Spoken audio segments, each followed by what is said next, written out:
Welcome, everyone. Thanks so much for clicking and joining us here today. If you're tired of hearing about politics from the sidelines and ready to dig into what's really happening, you're in the right place. Now, let's talk about something that affects every household in Nigeria.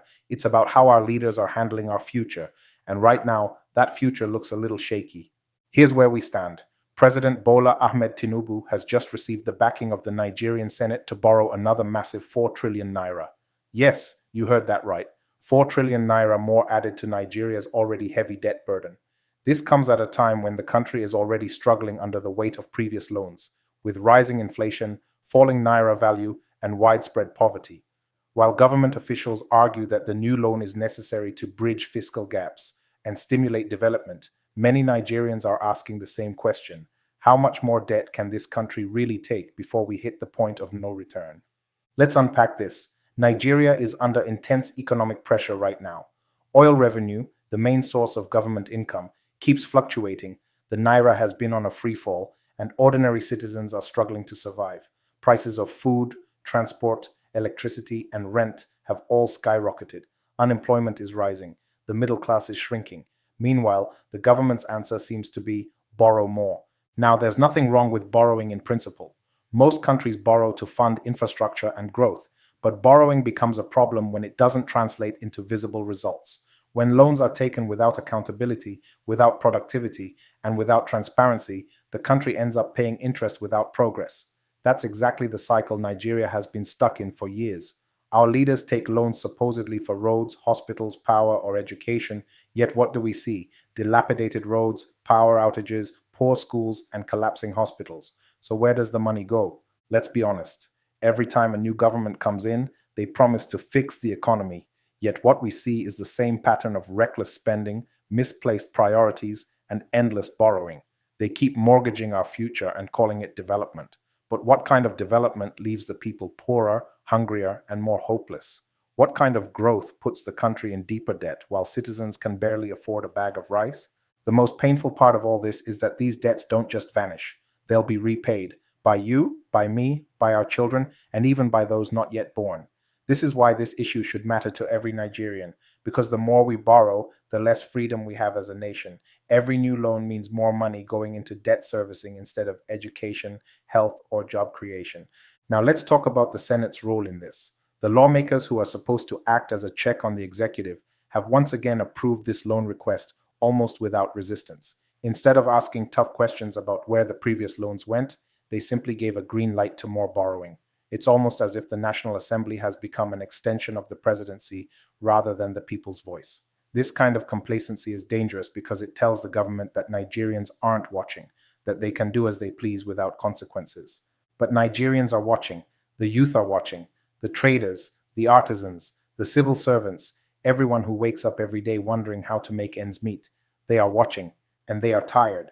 They are tired of speeches, tired of excuses, tired of hearing things will get better while they keep getting worse. This loan request is more than just an economic decision. It's a reflection of how we are being governed and whether those in power are truly thinking about long-term prosperity or just short-term survival. The truth is, no nation can borrow its way out of poverty. You can only build your way out by producing, innovating, and empowering your people. We need leadership that prioritizes productivity, not dependency, accountability, not excuses. Imagine if all the trillions borrowed over the years were truly invested in sustainable industries, agriculture, manufacturing, renewable energy, digital technology. Imagine how many jobs that would create. Imagine the kind of Nigeria we could have built. But instead, much of that money vanishes into thin air, mismanaged, misused, or outright stolen, while the people are left to bear the consequences. This is why it's important to awaken our civic consciousness. As Nigerians, we cannot stay silent anymore. We must demand transparency in how these loans are used. Every borrowed naira must be accounted for. The government must publish clear, accessible reports showing exactly where the funds are going.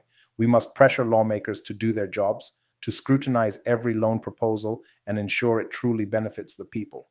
At the same time, we must push for better local revenue generation. Nigeria cannot continue depending solely on borrowing and oil. We need to strengthen our industries, empower local businesses, and invest in innovation. A productive economy reduces the need to borrow and creates wealth that benefits everyone. And as citizens, we must get involved, not just during elections, but every single day. Join community movements, attend town halls, engage your representatives, use your voice on social media. Hold leaders accountable with facts, with unity, with persistence. The days of sitting back and complaining must end. Change starts when people decide they've had enough and start acting like owners of their nation, not spectators. So yes, the 4 trillion naira loan is more than just a financial transaction. It's a test of our collective awareness. Will we allow this cycle to continue unchecked, or will we rise and demand better governance? The answer depends on each of us. Nigeria is a nation of greatness, but greatness doesn't come by accident. It comes when leaders act responsibly and when citizens refuse to accept less. We can't afford to give up. We can't afford to let apathy win.